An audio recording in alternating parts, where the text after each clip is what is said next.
Она читала мир как роман, а он оказался повестью соседей по подъезду, парни с прыщавой совестью.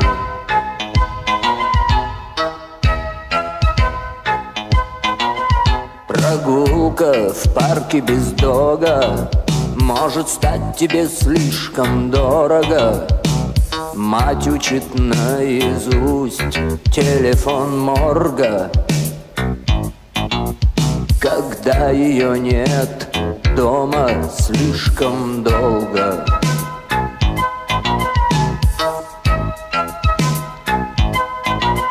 Отец, приходя, не находит дверей и плюет в приготовленный ужин. Она старше, чем мать, он должен стать ее мужем. Она старше, чем мать, он должен стать ее мужем.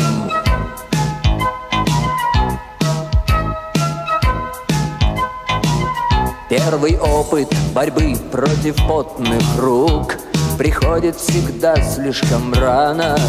Любовь — это только лицо на стене, любовь — это взгляд с экрана.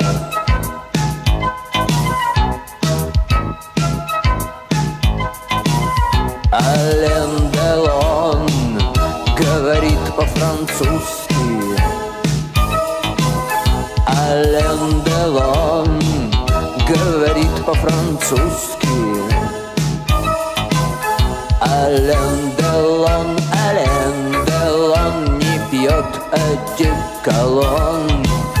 Ален Делон пьет двойной бурбон. Ален Делон говорит по-французски. A következő megálló Le Fab Mix. Il est 8 heures. Bây giờ là 8 giờ. Bonjour. 114 115 115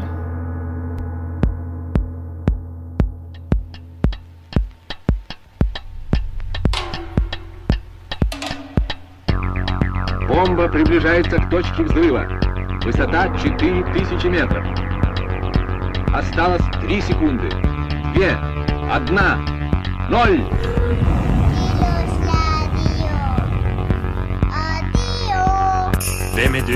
Взрыв сопровождался световой вспышкой необычной силы. В этот момент самолет-носитель находился в 45 километрах от места сброса. Вспышка и последующее свечение, несмотря на сплошную облачность, были видны в радиусе до 1000 километров. Les baies vitrées, tournois, autour du hall d'entrée.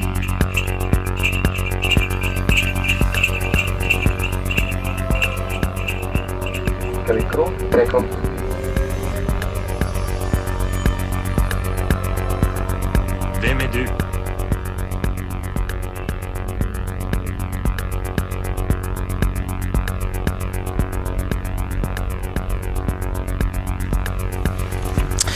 Bonjour, vous êtes sur l'émission Mauvaise Onde Tiloche en français.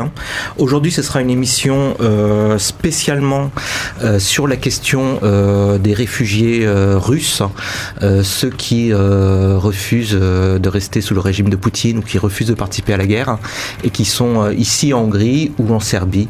On va parler de tout ça. Donc, nous avons avec nous 4 citoyens de Russie. Donc, nous avons Paulina. Bonjour Paulina. Hello Paulina. Bonjour. Nous avons également Genia. Bonjour Genia. Hello. Hello. Nous avons Denis. Bonjour Denis. Hello everyone. Et nous avons Nikolai. Bonjour Nikolai. Bonjour. Donc cette émission sera traduite en anglais simultanément. Également parmi nous, nous avons 2 jeunes Français, Pierre et Léna de Sciences Po Rennes, c'est ça? De loin, ils nous disent bonjour. Sur le canapé, il n'y a pas de micro. Ils sont sur le canapé, il n'y a pas de micro. Sinon, parmi nous, Corentin Léotard, rédac-chef du courrier d'Europe Centrale. Salut à toi, Corentin. Salut tout le monde. Et Joël Lepavou, journaliste français à Budapest, pour plusieurs médias. Tu peux nous dire lesquels principaux? Courrier international et le soir, notamment donc le quotidien belge. Et la Pravda. Et la Pravda, mais sous un pseudonyme. Hein. Ouais, oui. Fabien va nous faire à la fin de l'émission ses chroniques culturelles. Salut à toi, Fabien. Bonjour à tous. Et au micro, Guillaume Carré. Voilà.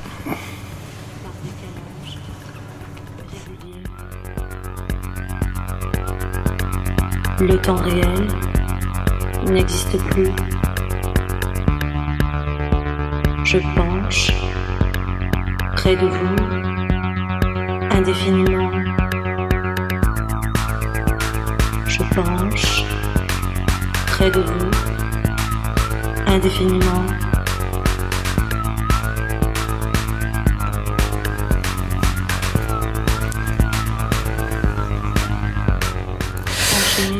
Donc, Corentin, on va commencer avec ton reportage en Serbie auprès des réfugiés russes se trouvant là-bas. Est-ce que tu peux nous parler de ce que tu as vu et dans quelles circonstances vivent les Russes opposants ? Oui, depuis le 24 février 2022, ce que Poutine appelle l'opération spéciale, mais que les Ukrainiens appellent l'invasion à grande échelle, plusieurs centaines de milliers de citoyens russes ont fait le choix de quitter leur pays. Beaucoup sont allés au Kazakhstan, en Turquie, en Géorgie et donc en Serbie, où je me suis rendu à Belgrade au mois de décembre. Quand j'y étais, on parlait à peu près 100 000 Russes exilés sur place. Aujourd'hui, on parle plutôt de 200 000. 200 000. Voilà. Avant que tu continues, pourquoi les Russes vont spécialement en Serbie et pas dans d'autres pays ? Alors, les Russes ont été pris de court comme tout le monde. Et ils sont partis là où ils ont pu, c'est-à-dire là où il y avait des lignes aériennes direct si possible, et évidemment là où on voulait bien d'eux et où il n'avait pas besoin de visa, d'obtenir un visa auprès du consulat, ce qui pouvait être difficile. La Serbie ne requérait pas de visa. Il faut ajouter à ça que par rapport à un pays par exemple comme la Géorgie qui peut être un peu hostile aux citoyens russes, les Russes avaient l'idée, souvent fondée en plus, que ils seraient plutôt bienvenus en Serbie. La Serbie, on sait que c'est finalement un refuge très paradoxal pour eux, parce que voilà, il y a des liens forts liés à l'orthodoxie, et puis il y a des événements géopolitiques plus récents, mais voilà, il y a quand même une certaine russophilie en Serbie, mais comme je disais paradoxal, c'est que voilà, les Russes qui arrivent à Belgrade ou dans les grandes villes, Niš ou Novi Sad, ils se retrouvent souvent confrontés à des gens qui sont russophiles, les accueillent, mais d'une russophilie qui verse parfois dans la poutinophilie. On leur dit Poutine, un grand homme, et ce qui craignent parce que fuient précisément leur pays à cause de Poutine. C'est pas rare d'ailleurs de voir des graffitis ou des inscriptions pro-Poutine ou pro-russe dans Belgrade. Ce particularisme serbe, il se voit très bien à l'œil, c'est-à-dire que quand on approche de Belgrade, il y a des grandes affiches de Gazprom qui vantent l'amitié russo-serbe. Il y a des grandes affiches de Russia Today. Comme disait Joël, on peut voir ici ou là des graffitis avec le Z, ou voilà, du merchandising avec la tête de Poutine sur des t-shirts, etc. Ça ne veut pas dire que tous les Serbes sont pro-Poutine, loin de là, mais c'est vrai que voilà, la Serbie marque quand même une différence. Donc voilà, moi j'ai rencontré là-bas une petite dizaine de Russes. Alors je peux vous faire un peu les quelques portraits des gens que j'ai rencontrés. Déjà, le premier constat, c'est que comme dans toute migration, les gens qui partent, c'est essentiellement des jeunes qui ont les moyens de partir, et aussi le bagage culturel, c'est-à-dire ceux qui parlent des langues, ceux qui ont déjà des connexions. Ceux qui passent et ceux qui peuvent. Donc il y a par exemple beaucoup de jeunes développeurs qui ont pu continuer à travailler, qui sont partis avec leur ordinateur, qui ont pu continuer à travailler en freelance, soit pour l'entreprise, soit porter leur entreprise directement à Belgrade. Et j'ai par exemple rencontré Yasha, qui a pu louer un bureau où il dort avec sa famille, avec un couple d'amis qui est arrivé 3 jours plus tôt parce que, pour les mêmes raisons, échappé à la mobilisation dans l'armée. Alors lui, la situation est pas rose non plus, c'est-à-dire que la Serbie déroule pas non plus le tapis rouge, c'est-à-dire que tous les mois, il doit aller traverser la frontière la plus proche pour renouveler son droit de rester dans le pays. Ah ouais, d'accord. Et le Graal qu'il veut avoir, lui, c'est un permis de résidence d'1 an. Voilà. Comment il peut traverser une frontière s'il n'y a que la Serbie qui leur donne le jour visa avant de ma rencontre avec lui, il était parti avec sa famille en voiture à la frontière la plus proche, qui est la frontière de la Bosnie-Herzégovine. Il traverse le poste frontière et ils font demi-tour et ils repartent. Le tampon leur donne le droit de rester en Bosnie, un mois de plus. Ils n'ont pas besoin de visa parce que c'est juste pour un court séjour. Voilà, et donc ils peuvent rester un mois de plus en Serbie. Donc voilà, tous les Russes sont pris dans des trucs un peu kafkaïens avec l'administration serbe pour obtenir ce permis de résidence. J'ai rencontré Sacha Seregina qui est une trentenaire qui vient de Samara. Alors elle est arrivée déjà il y a plusieurs années avec son mari serbe et elle milite contre la guerre à Belgrade. Elle organise des manifestations avec des Biélorusses, des Ukrainiens et des Russes. Ils organisent aussi des groupes de discussion. Ils parlent beaucoup de Hannah Arendt parce qu'ils sont absolument travaillés par la question de la culpabilité. C'est-à-dire, elle me dit je ne suis pas coupable de la guerre de Poutine, mais en étant citoyenne russe, j'en suis co-responsable. Donc voilà, elle a tout un milieu un petit peu qui organise des manifestations assez régulières. Il n'y a pas énormément de monde, mais bon, c'est mieux que rien. Ça les aide à supporter un peu mieux les événements. J'ai rencontré aussi Stepan, par exemple, qui est lui un promoteur de musique qui avait plusieurs festivals en Russie, dont le plus grand festival moscovite, le Bol Festival. Je ne sais pas si vous connaissez. Ouais, voilà. Bon, ça, c'est effectivement connu. C'est un peu le Siget de Moscou, quoi. Nicolas Akiès, voilà. Alors lui, il est dans un autre discours que Sacha. Il regrette énormément l'attitude de l'Union européenne qui ferme les portes aux Russes. Il est vraiment un peu amer. Il est très amer. Il déplore cette cancel culture dans laquelle certains pays sont tentés de tomber. Lui, il a fait venir beaucoup de groupes de Russie qui ont été qui devaient par exemple aller jouer à Bruxelles, ils se sont fait virer à l'aéroport et n'ont pas pu faire leur concert, ce genre de choses. Alors lui, il a quand même réussi à organiser en octobre dernier un festival qui a bien marché. Il y a quand même 10 000 personnes où il y avait des groupes russes, des groupes ukrainiens, des groupes serbes locaux. Voilà, donc lui, il est dans un discours, écoute, ce qui se passe, c'est pas ma responsabilité. Je sais très bien que l'Europe nous est très hostile et considère qu'on devrait rester se battre là-bas contre Poutine. Moi, j'ai fait tout ce que j'ai pu avec mon festival pour aider la jeunesse à survivre dans des conditions qui n'étaient pas faciles, dans un état policier.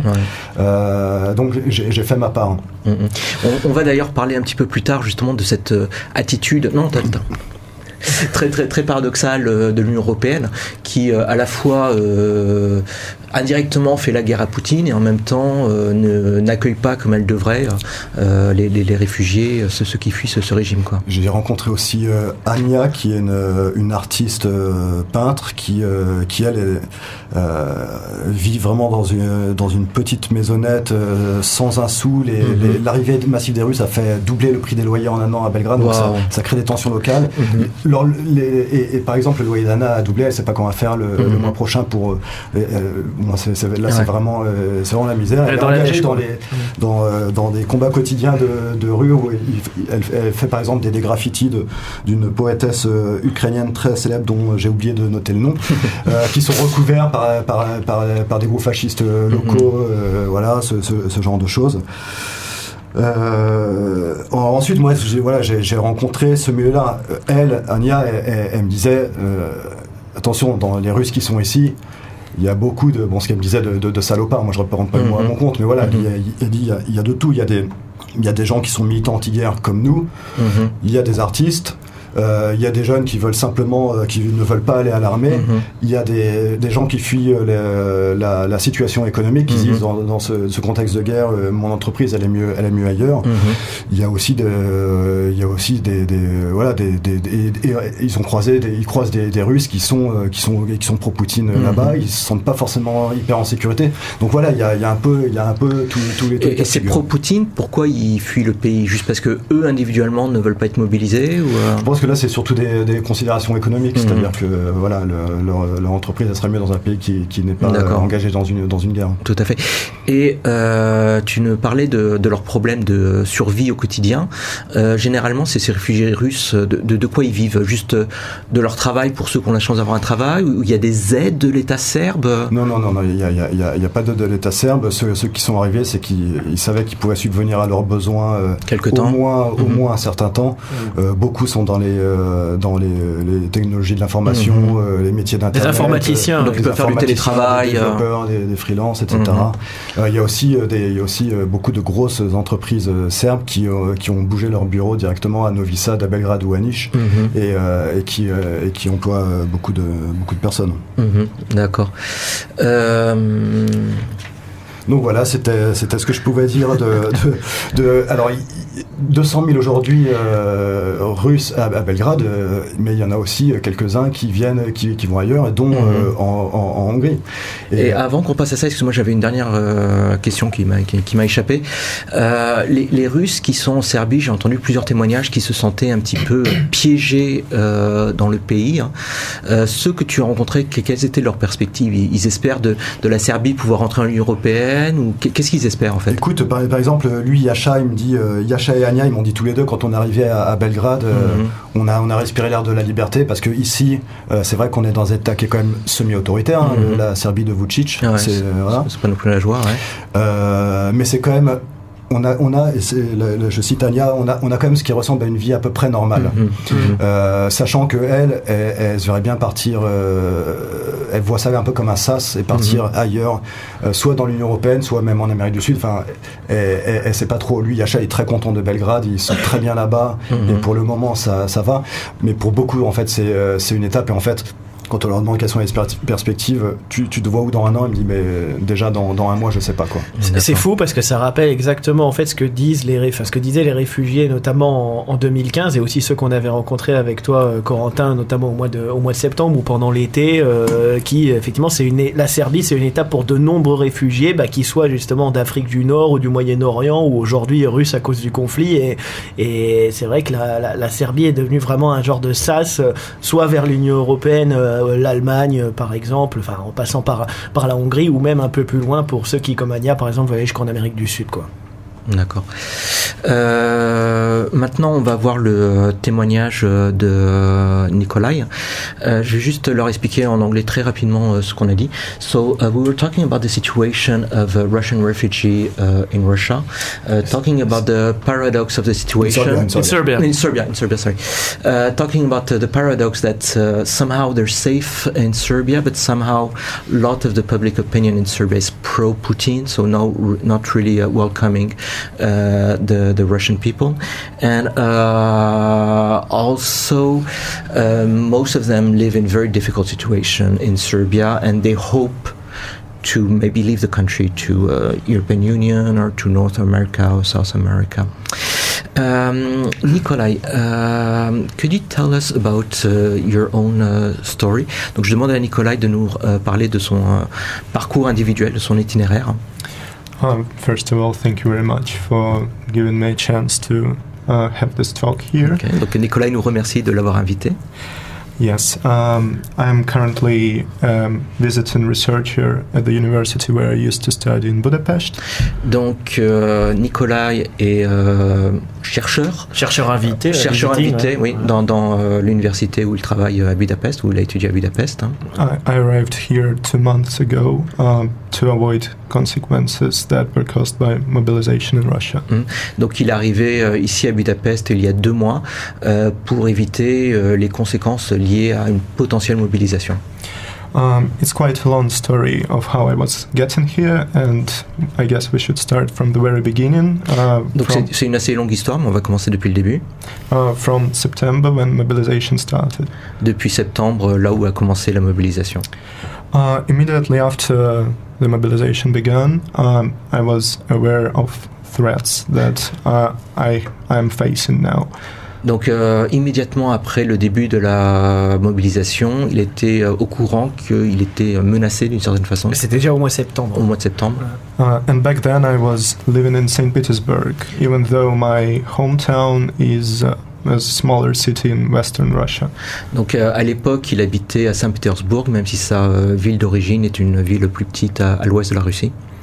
So I guess on the third day of mobilization, I decided to leave St. Petersburg and to head towards Belarus, western Belarus, to my distant relatives. Ok. Donc au troisième jour de la mobilisation, il a quitté la Russie pour la Biélorussie, l'ouest de la Biélorussie, où il a de la famille. That was quite a gesture of despair because lots of people were living in Russia, but I didn't have money to do that. C'était un acte assez désespéré parce que y a pas mal de monde qui quitte la Russie, mais lui n'avait pas les moyens pour le faire. I decided to take this break in western Belarus because I thought it would be safer there and I could schedule some plan for me. Donc il a décidé de faire une espèce de pause en Biélorussie parce qu'il s'est dit que il serait plus en sécurité là-bas et que de là il pourrait s'organiser un petit peu plus pour plus tard. I was there together with my friend who was also planning to leave Russia in the nearest future. Il était là avec un ami avec qui comptait également bientôt quitter la Russie. And we were just making a list of available options which we can use for this purpose. Et il faisait une liste des différentes options possibles pour eux, quoi. Immediately we encountered lots of problems. Donc directement, on a fait face à pas mal de problèmes. There were huge troubles on the border, and unfortunately, I didn't have visa back then. But even if I had one, I wouldn't be able to leave. Donc ils ont eu des problèmes à la frontière. Malheureusement, à l'époque, il n'avait pas de visa. Mais même s'il avait eu un visa, il n'aurait pas été capable de traverser la frontière. Because Polish immigration officers, Baltic countries, Finland, they immediately abolished any opportunity to enter their countries for Russian citizens. Parce que la Pologne, les Pays-Baltes ou la Finlande directement ont coupé toute possibilité pour les Russes de rentrer dans leur territoire, sur leur territoire. As far as I knew, on the Polish border and on the border with Baltic countries, there was no even chance to enter for those citizens who had residence permit and a permission for work in those countries. Donc, d'après ce qu'ils savaient, même pour les Russes qui avaient un permis de résidence en Pologne et dans les Pays-Baltes, il y avait même pour eux, il n'y avait pas moyen de rentrer. Back then, in those days, there were lots of rumors about German humanitarian corridor, which actually never happened. À l'époque, il y avait beaucoup de rumeurs sur un corridor humanitaire allemand qui en fait n'a jamais existé. So, me and my friend, we decided that the only chance to leave Russia is to do that legally, not as refugees, but looking for job opportunities or research opportunities outside. Donc lui et ses amis sont arrivés à cette conclusion que la seule façon de fuir le pays, c'était non pas comme réfugié, mais de le faire légalement en cherchant un emploi.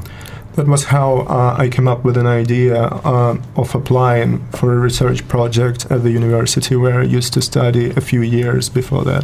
C'est comme ça qu'il est arrivé à l'idée de faire une demande de projet de travail. Ouais, de recherche auprès de l'université dans laquelle il avait été il y a quelques années. Ouais, voilà. And the university has issued me an invitation letter with which I would be able to apply for a Hungarian visa. Et l'université lui a procuré une lettre d'invitation qui lui permettait d'avoir un visa pour la Hongrie. All the preparation of documents took me several months. Donc pour réunir tous ces documents, ça lui a pris plusieurs mois. And I had to return to St. Petersburg back then, and fortunately I could do that safely. Il a dû retourner à Saint-Pétersbourg pendant cette période et heureusement il a pu le faire en toute sécurité.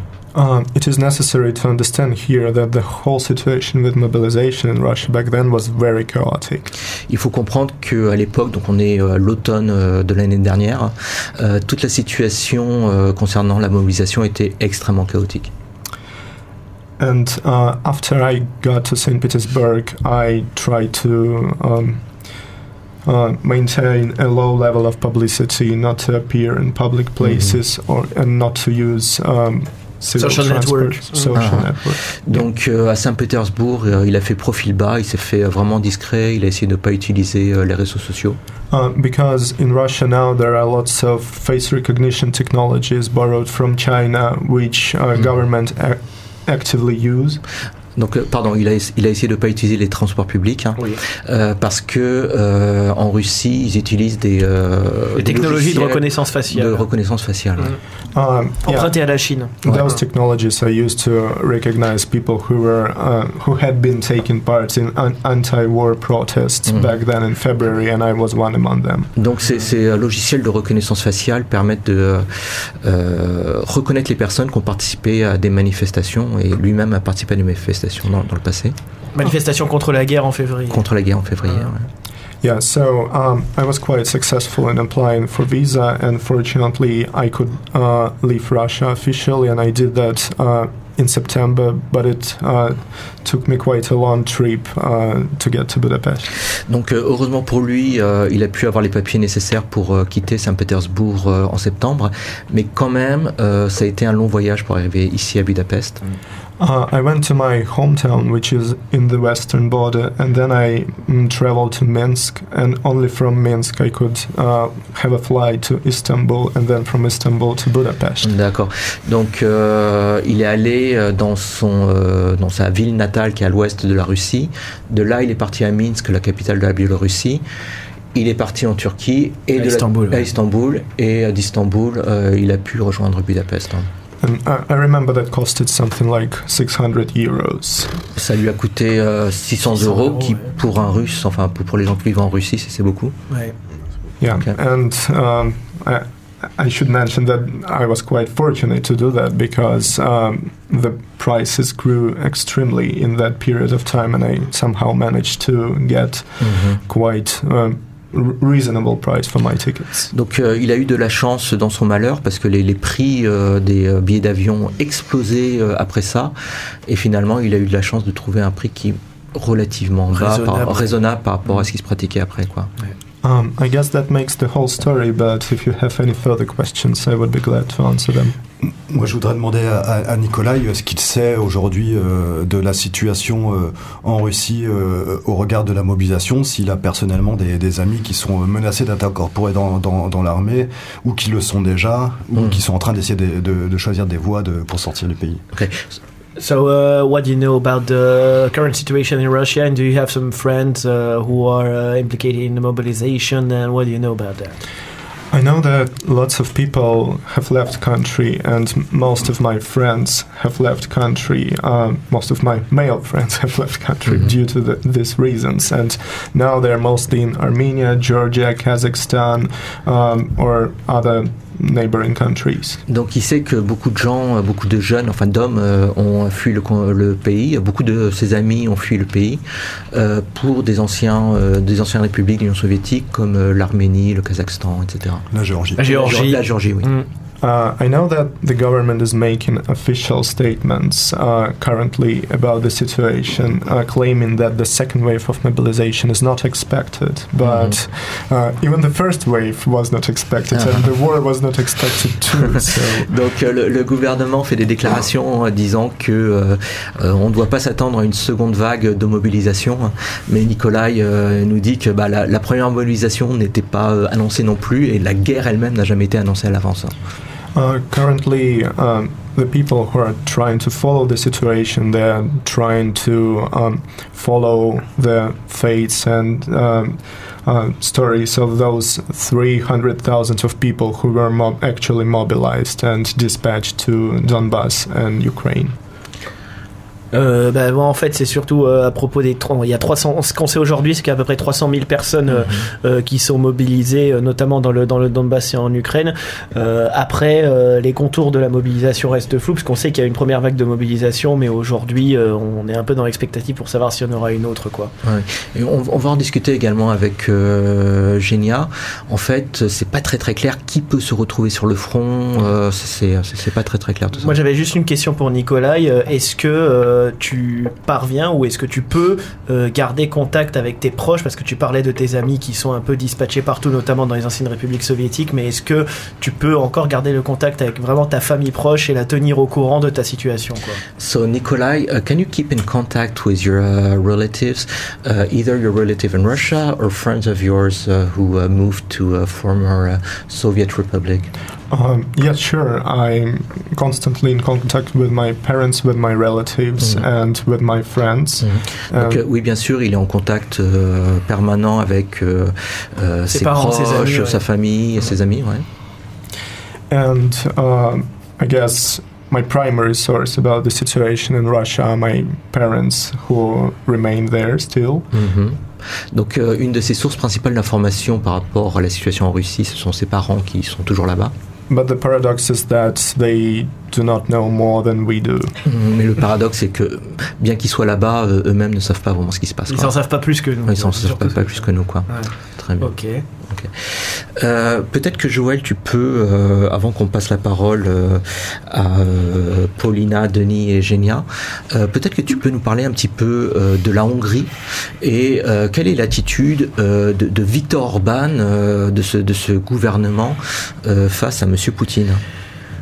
Disons que depuis que Viktor Orban est revenu au pouvoir, donc en 2010, après un premier passage en tant que Premier ministre entre 1998 et 2002, il y a eu une politique de rapprochement assez évidente avec Moscou et de manière plus globale le régime de Vladimir Poutine.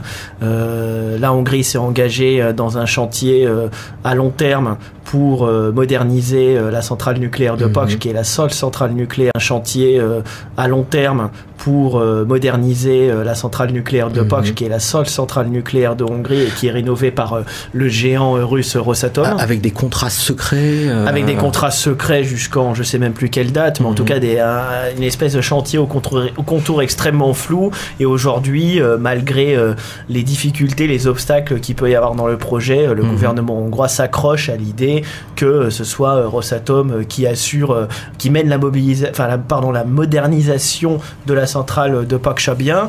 Ce qu'on peut dire aussi, c'est que quasiment depuis que Orban est au pouvoir, Vladimir Poutine est venu une fois par an à Budapest, ou en tout cas que Orban et Poutine se sont rencontrés au moins une fois par an, dont la dernière fois d'ailleurs début du mois de février 2022, quand Orban, avant l'opération spéciale de Poutine, était allé en mission de paix à Moscou, au Kremlin, autour de la fameuse table, tu sais, cette image avec la table où on voyait Macron qui était extrêmement loin, enfin la table de 15 mètres 50. Parce qu'il avait peur du Covid.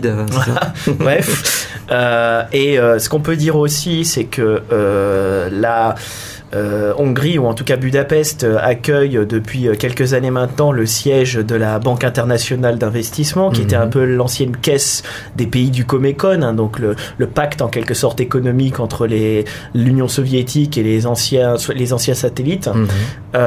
Et cette Banque internationale d'investissement est considérée, alors après à juste titre ou pas, mais en tout cas comme un véritable nid d'espions à Budapest. On dit aujourd'hui que Budapest c'est un peu la tête de pont de l'espionnage russe dans l'Union européenne. Est-ce que ce serait exagéré de dire que la Hongrie est un petit peu le cheval de Troie pour le pouvoir russe, hein? C'est une expression qui est régulièrement employée. Moi, je me souviens, par exemple, il y a 3-4 ans, même pas, il y avait une une en fait de HVG, donc l'hebdomadaire libéral de référence en Hongrie, où en fait tu voyais la tête de Poutine qui pointait en dessous de la Hongrie, enfin qui soulevait la Hongrie, et c'était pour dire à quel point les intérêts du Kremlin sont comme ça, on va dire, collés avec ceux de la Hongrie. Alors après, attention, hein, on a souvent, on a tendance à faire le parallèle entre les régimes d'Orban et de Poutine, qui est quand même un petit peu exagéré. Ce qu'il faut dire surtout de la relation entre la Hongrie et la Russie, c'est qu'elle est extrêmement pragmatique. Il faut savoir qu'il y a une dépendance énergétique hongroise qui est énorme par rapport à la Russie. On parle de 65% du pétrole, on parle de 80% du gaz, et d'ailleurs c'est pour ça que la Hongrie a bataillé à Bruxelles pour obtenir... Excuse-moi, j'aurais juste une question un peu bête ou technique. Ce pétrole, ce gaz qui vient de Russie, comment ça arrive en Hongrie? Comment ça arrive sans traverser l'Union européenne? Non, mais en fait, si tu veux, à la base, il y a l'oléoduc Druzhba, donc l'oléoduc de l'amitié qui relie la Hongrie, enfin qui reliait la Hongrie à l'Union soviétique depuis les années 70, si ma mémoire est bonne. Et aujourd'hui, en fait, le pétrole et le gaz arrivent notamment par le Turkish Stream, donc le gazoduc qui arrive au sud et qui passe notamment par la Serbie, c'est qui fait la Bulgarie et la Serbie. Par la Serbie, ça passe quand même par la Bulgarie qui est dans l'Union européenne.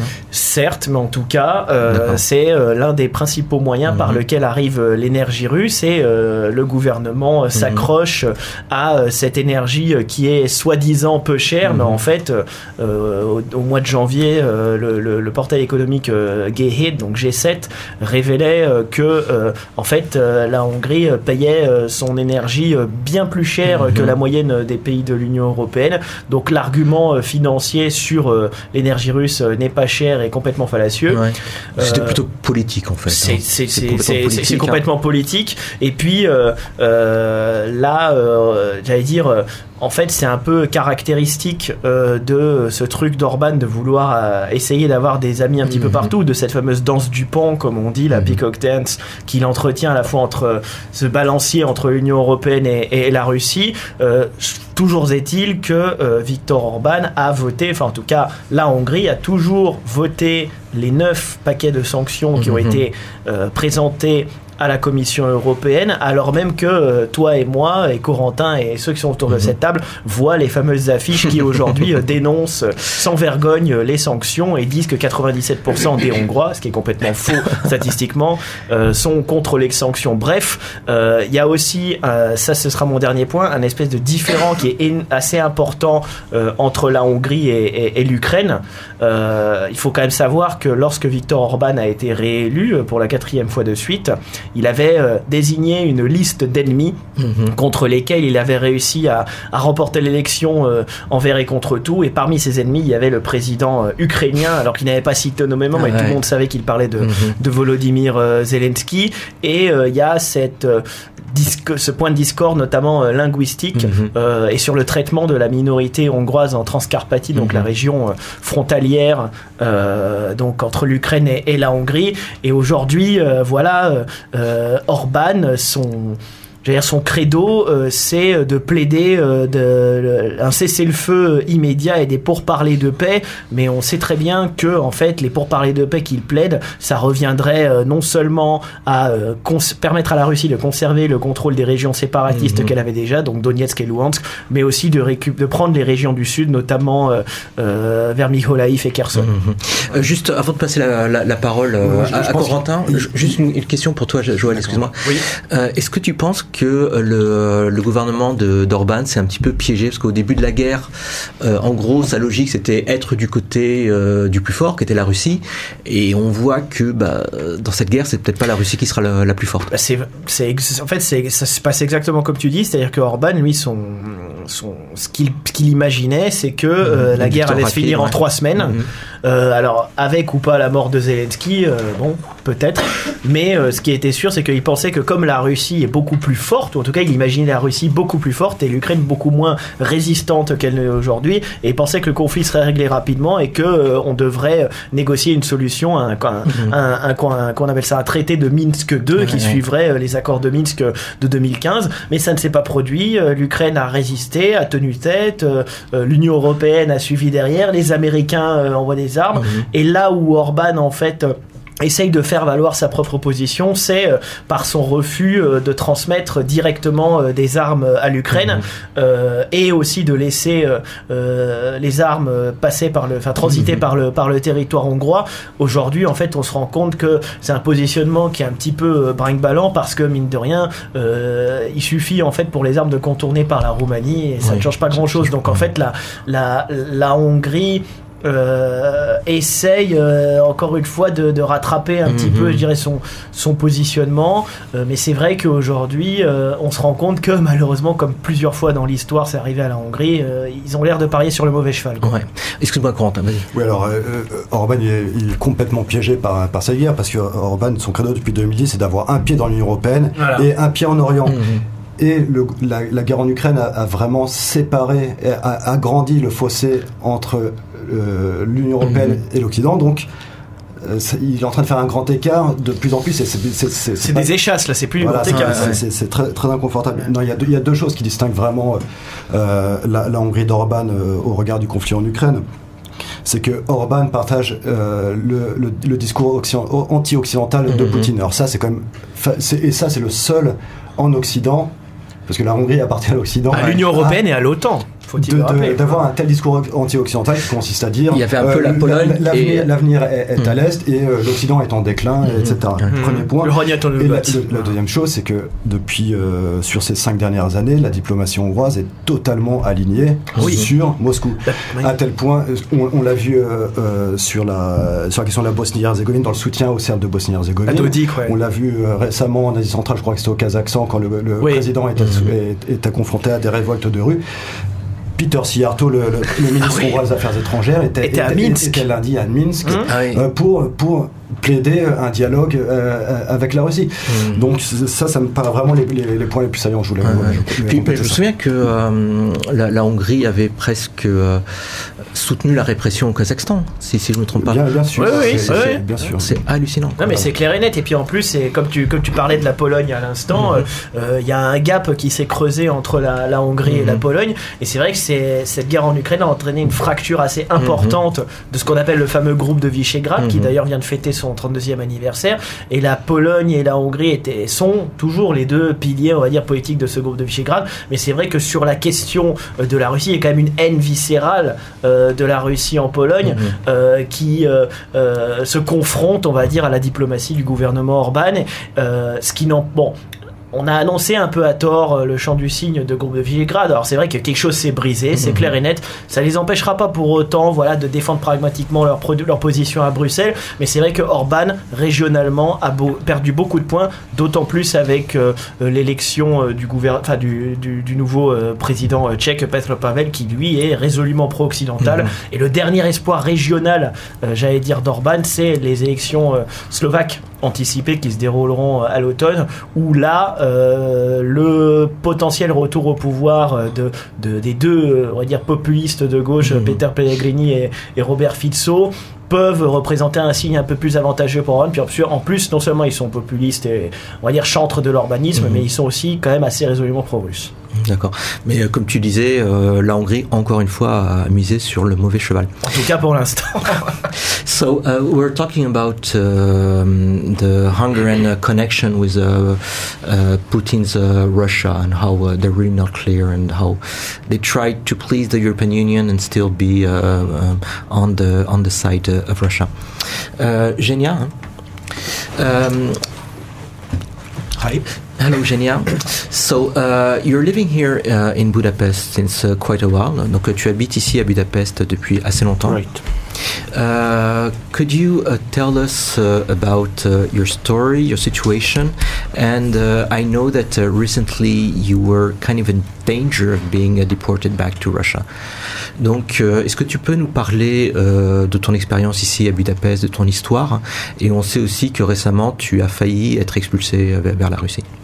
Right, I live here for several years, and I've been doing journalism and human rights research.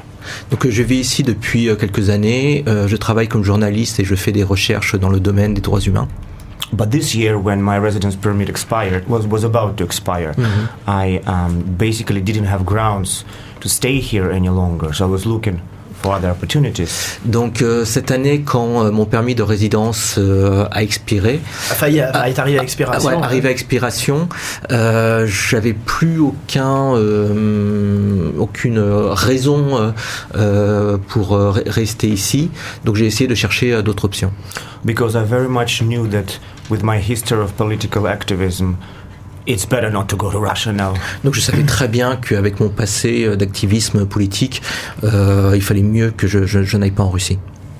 However, when I applied for extension of residence permit, immigration office, after several weeks, basically informed me that they didn't accept my application. Donc après que j'ai fait une demande pour rester en Hongrie, les services d'immigration m'ont fait savoir que ma demande était refusée. And they told me that I should be expelled. Et ils m'ont dit que je devais être expulsé. I told them that there's no way I'm going back to Russia. They said go to Serbia in this case. Ils m'ont dit, je leur ai dit que il était hors de question que je retourne en Russie, hein, et eux ils m'ont dit va en Serbie dans ce cas-là. So what I did is I turned for help to Magyar Helsinki Group, Hungarian Helsinki Group. Donc Genia s'est tourné vers le comité Helsinki de Hongrie. And after several months of battle, I actually just received some sort of political protection. Donc après plusieurs mois de combat, j'ai fini par recevoir une certaine forme de protection politique. Hein. Yeah, not exactly asylum, but some sort of paper that allows me to stay here. Donc, pas un asile, mais un genre de papier qui me permet de rester ici, quoi. D'accord. So your situation is still not definitive. You're still waiting for the administration to give you a final decision. Donc ta situation est pas encore définitive. Tu attends encore l'aval des services d'immigration pour que tu puisses rester ici ou Actually, yesterday in the morning, I was at the immigration office, and they. Donc, en fait, hier matin, j'étais au bureau de l'immigration. And they gave me an official paper that, because there is a danger of my persecution in Russia, they officially allow me to stay here purely for political reasons. Donc, reconnaissant que je serais en danger pour des raisons politiques en Russie, ils m'ont donné la permission de rester en Hongrie pour des raisons politiques. Genia, cette permission de rester, c'est pour combien de temps? C'est définitif? So how long can you stay in here? So now it's 1 year. 1 year, donc un an quoi. Un an, d'accord. Okay. And can you work with this paper? Est-ce que tu peux travailler avec ce papier? It's tricky, yeah. Not really, but I will try to find a way how to. Pas vraiment, mais je vais essayer de trouver un moyen, quoi. D'accord. Genia, we were also asking you a question about the mobilization in Russia. Genia, on posait aussi des questions jusqu'à présent sur la mobilisation en Russie. Apparemment, c'est pas. It seems that it's not very clear who can be mobilized and not mobilized. Et c'est pas très clair en fait. On ne sait pas vraiment qui peut être mobilisé, qui peut pas être mobilisé. And mostly who can be sent on the front or not. Et surtout qui peut être envoyé au front ou pas, quoi. And you're telling me that one of your relatives got in the situation that he might be sent in the front, if I understand well. Et tu me disais que l'un de tes proches, enfin l'un de tes membres de ta famille risquait d'être envoyé au champ de bataille. Donc est-ce que tu peux nous en dire un petit peu plus là-dessus, quoi? Yeah, that's true. One of my relatives was a so-called contractual soldier during peaceful time. Donc c'est vrai, un membre de ma famille était ce qu'on appelle contracteur militaire, je sais pas comment traduire ça. Soldat contractuel, quoi.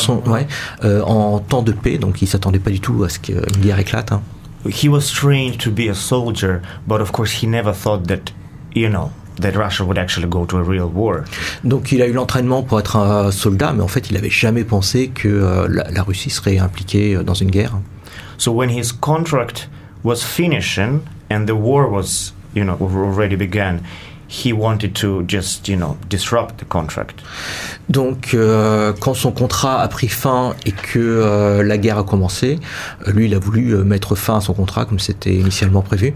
But just like everybody else, that he around him, they were forced they were given no choice. They were told that you continue the contract, like you cannot. Donc, comme toutes les autres personnes dans cette situation, on ne lui a pas laissé le choix. Son contrat a été automatiquement renouvelé. And so now he's somewhere in, I guess, in Ukraine. I don't even know where he is now.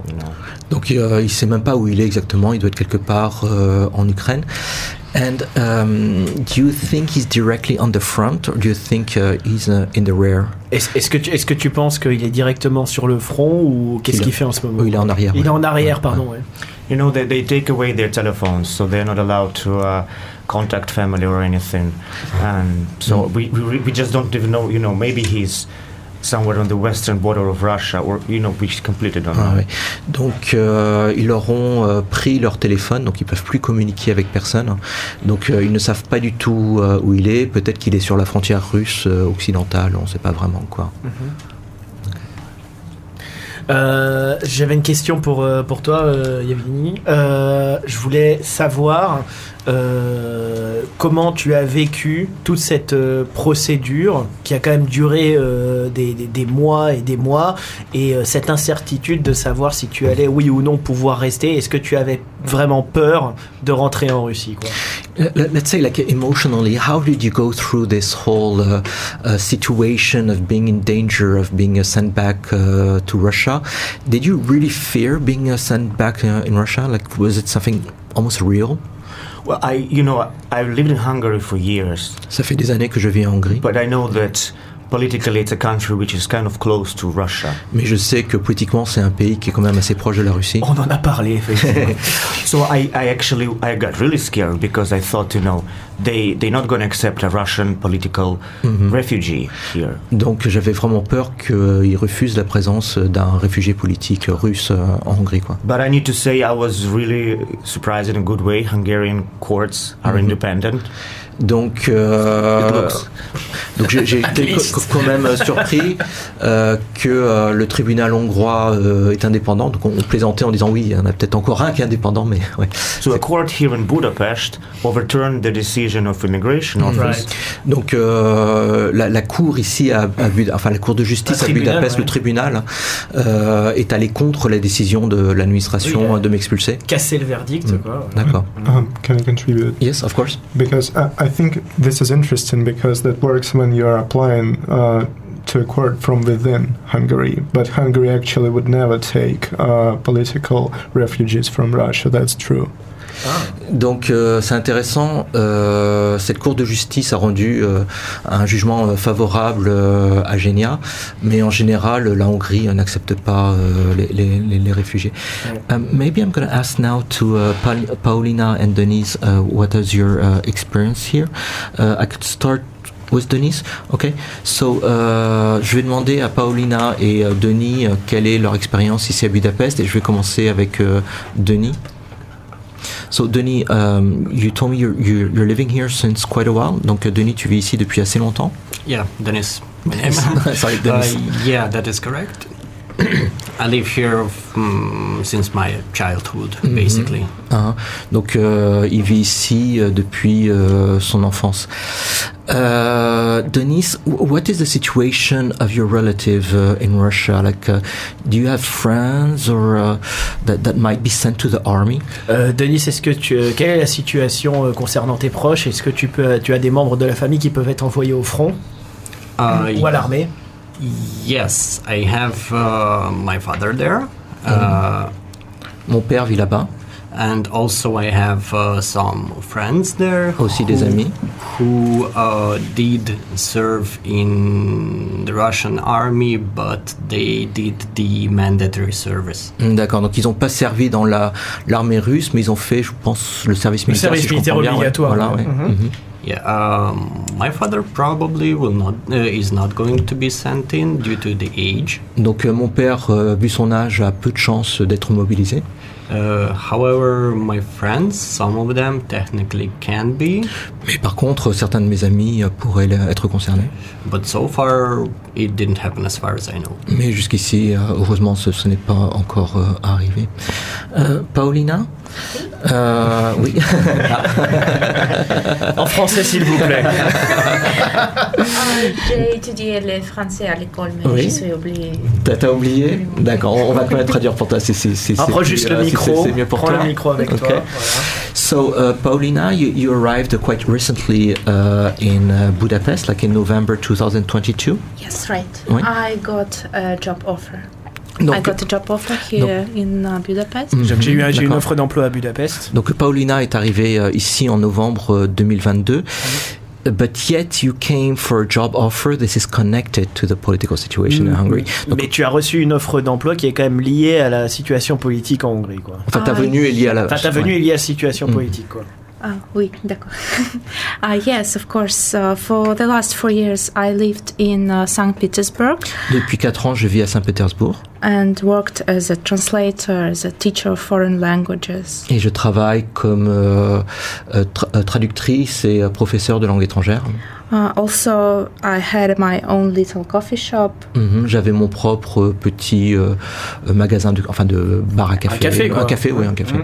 But before that, after the school, I lived and studied in Central Europe.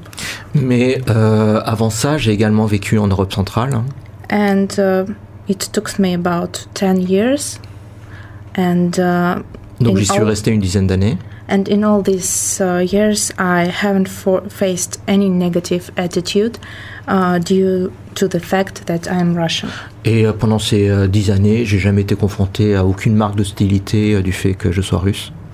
So when I returned to Russia in 2018, Quand je suis retourné en Russie en 2018, I didn't actually plan to return to Europe je n'avais pas prévu de retourner en Europe. because I met my future husband and I had my own small business.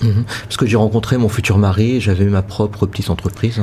But after Alexei Navalny was poisoned and in August 2020 and then in January 2021 he was imprisoned. Donc après que Navalny était empoisonné et quelques mois après emprisonné, And especially after the February 2023, et spécialement après février 2023, le début de la guerre. 2022, pardon. I realized that I had no choice, also no moral right to stay in Russia. Donc je me suis rendu compte que je n'avais pas d'autre choix et pas de possibilité morale de rester en Russie. So I took part in anti-war rallies. Donc j'ai participé à des manifestations contre la guerre. But each time it became more and more dangerous. Mais à chaque fois, ça devenait de plus en plus dangereux. Okay. So I started to searching for some job opportunities for me and for my husband. Donc j'ai commencé à chercher des opportunités d'emploi pour moi et mon mari. Just one question, une question. Yeah. Is your husband with you here in Yes. Budapest? Okay. Donc ton mari est ici avec toi à Budapest. Alors. D'accord. And I came here in November with my tourist visa. Donc je suis arrivé en novembre avec un visa de tourisme. And my husband, also when the mobilization starts in September 2021, he went to Kazakhstan, then to Turkey, then to Serbia, and also to Turkey. Donc d'accord. Donc pour son mari, ça a également été un long périple. Donc après le début de la guerre, je crois. La mobilisation du mois de septembre. Du mois de septembre, il est allé au Kazakhstan. And then Turkey, en Turquie, Serbia, en Serbie, and Turkey. Once again, Turkey. Et encore en Turquie. Voilà. Okay. And 2 weeks ago, he got a visa. Et donc il y a 2 semaines, il a obtenu son visa, quoi. D'accord. Ok. Okay. So maybe we're going to stop on this. Just one of course, yes. Just one more word. I would like to also say that. Donc juste un mot de plus, je voudrais dire. That we will have something like BCAT on the 25th of February. Donc le 25 février, nous allons organiser, je sais pas comment dire, une petite manifestation. Une petite manifestation. Oui, in front of the Russian embassy. Donc devant l'ambassade russe qui est sur Andrassy Route. Et à quelle heure? What time? 2 2 p.m. À 14h. Ouais, à 14h. Oui. D'accord. So we declare that we are Russians who lived here in Hungary, who lived here in Budapest. We are against war. We are. Please join us if you Yes. Et donc nous, à l'occasion de cette manifestation, de ce rassemblement, nous allons clamer que nous sommes des Russes qui habitent ici à Budapest et que nous sommes hostiles à la politique que mène notre gouvernement, donc le régime de Vladimir Poutine. Très bien. Et que tout le monde est le bienvenu, voilà, c'est ça. Donc 14h le 25 février devant l'ambassade de Russie sur Andrassy-Hout. Alors je connais pas le numéro, mais en tout cas c'est sur Andrassy-Hout. D'accord, voilà. C'est bien noté. Donc il nous reste que quelques minutes. On va finir avec rapidement la musique, tu préfères ? Très vite. Un petit peu la musique et puis remercier aussi tous nos invités d'aujourd'hui. Je pensais le faire dans quelques minutes, mais je vous remercie. Ah pardon, tu voulais mettre une musique avant de remercier les gens. On met une musique d'une minute. Ouais. Ah oui, d'accord, ok, une transition quoi. Tu peux mettre le truc de Canal dans les années 80 aussi, genre chicha, comme ça, et puis après c'est... D'accord. Voilà.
Donc, Fabien, notre chronique culturelle. Alors, je vais annoncer quelques petits événements culturels. Tout d'abord, il va y avoir un concert de Tarika. Ce sera le 25 février à Matia Shutsa 8. Ce sera donc à 8h à l'Opush Jazz Club. D'accord. Avec Ferenc Kovács et qui s'appelle également Uchi, qui fait la trompette, du chant et du violon. Tarika, un groupe un petit peu mélangé, un petit peu jazz, un petit peu acoustique. C'est assez sympa. Entrée gratuite pour les filles, non? Non, je sais pas. En fait. Et Tarika sera également en concert le 12 avril à 20h au Magyar Zeneházad pour un truc beaucoup plus gros avec Ritmo et Masrea. Ah oui, le truc qui ressemble aux champignons là, dans Toad comme dans Mario Kart là, non? C'est ça? Le truc avec les petits trous là. Voilà, en fait c'était un architecte japonais qui avait gagné la compétition, qui avait construit le bâtiment. Collé à la nature. Et c'est magnifique, et c'est là où j'ai croisé Monsieur Victor Orban himself. C'est concerné devant mon fils. Et il a dit quoi? Vas-y, parce qu'elle est excellente cette histoire. Boccianato de Kerunk. Oh non, tu le fais pas bien. Non, j'ai promis de faire imitation d'Orban, je vais la faire, il fait... Boccianato de Kerunk. Ah, Boccianato de Kerunk. Köszönöm szépen, napot kívánok. Voilà, au niveau des autres petits événements culturels. Voilà, au niveau des autres petits événements culturels, au Goya, c'est-à-dire pas très loin d'ici, de Tiloche Radio, il va y avoir un Farchang, le premier Farchang. Un carnaval. Un carnaval, effectivement. Et ça, ce sera demain avec des fangs, des jeux, Kezmuvej, Tombola, des bières, etc. Ouais, tout le monde ne parle pas hongrois comme toi. Attends, parle français un peu là-haut, des jeux, des trucs un peu de la, comment on appelle ça, des trucs à faire arts avec des trucs manuels quoi, voilà. Donc voilà. Sinon, du 2 au 5 mars, il va y avoir les Budapesti Film Napok, c'est-à-dire le festival du film d'architecture de Budapest. Ce sera du 2 au 5 mars au Toldi Art Mozi, donc sur Basizinski Út, numéro 36-38, c'est à peu près au milieu de la rue qui va entre Deakter et Nugati. On le rate difficilement quand même, il se voit le Toldi. Donc tout le programme n'est pas encore diffusé, sachant qu'il y aura, comme d'habitude, en fait, plusieurs grands films et pas mal de courts-métrages. D'accord, c'est intéressant. Je vous invite à voir. C'est organisé par le KIK, le Kortárs Építészeti Központ, le centre d'architecture contemporaine. Absolute. Voilà. Sinon, Nemzeti Tanszínház, c'est-à-dire au Centre National de Danse. Tu vas annoncer un truc de ta femme, toi, je le sens. Voilà. Oh, putain, je le savais, mais je le sentais. Mais non, c'est incroyable. Donc samedi 4 mars, il va y avoir le spectacle Sur la route ou Azuton du Shiva Shakti Kalananda Tanszínház. Je vous invite à le voir. C'est pas cher les billets, ça va ou... Non, ça va. Ok. Ça va. Cool. Sinon, il y aura également une exposition mardi 28 février, un vernissage à 18h de Bernat Andrasch qui fait des photos un petit peu de lave, des trucs un petit peu bizarres. C'est Armand Tazieff le mec en fait, il fait des photos de volcans, tout ça ou ça ressemble un petit peu à ça, mais je pense que c'est retravaillé un petit peu en 3D. Voilà. Donc c'est la visite DR quoi. Voilà, l'exposition à voir. C'est Tanacisz Mihalyuca numéro 17 et donc le vernissage est mardi 28 février et c'est au Bouddha. Au château de Bouddha, tout en haut. Ah oui, ouais, ok. Voilà. Tu connais pas l'interphone, non, par hasard pour rentrer, non, je connais pas l'interphone. Merde. Sinon, il y aura une pièce de théâtre qui s'appelle The Platform au RS9 Színház du 19 au 20 mars. L'histoire est 3 étrangers qui se rencontrent sur un quai de gare et alors que le monde s'écroule, voilà, qu'est-ce qu'ils font, comment est-ce qu'ils... Le monde s'écroule, c'est l'invasion de Poutine, hein. Alors je l'ai pas vu, mais justement je pense que c'est un peu, ça répond au monde actuel, donc c'est possible que le monde on sait pas trop, mais c'est la fin du monde. Okay. Et voilà, comment est-ce qu'ils vont réagir par rapport à ça? On dirait un pitch de film de Claude Lelouch, non? Genre ils se rencontrent sur un quai de gare et tout bascule. Voilà. Et voilà, et pour terminer aujourd'hui, Alejandro Jodorowsky à 94 ans. Donc c'est le réalisateur de El Topo, de La Montagne Sacrée, des films complètement barrés des années 70. Moebius aussi. Voilà, il a travaillé avec Moebius, c'était l'ami de Moebius qui est décédé il y a quelques années. Il avait essayé de faire le film Dune, finalement il n'a pas réussi. Heureusement. Avant celui de David Lynch. Il en a tiré, il a pris tout ce qu'il a pu de ce film, il a fait la BD L'Incal, et c'est un spécialiste du tarot. Bon, on va peut-être rendre l'antenne quand même. Donc, vous étiez sur l'émission Mauvaise Onde spéciale sur la Russie. So we thank you all very much for participating, for being with us. Thank you for the opportunity. Yeah, you're welcome, and most probably we're going to talk about this topic again during the year. Thanks a lot. Donc c'était Mauvaise Onde et on se retrouve dans 2 semaines. Sziasztok. Sziasztok.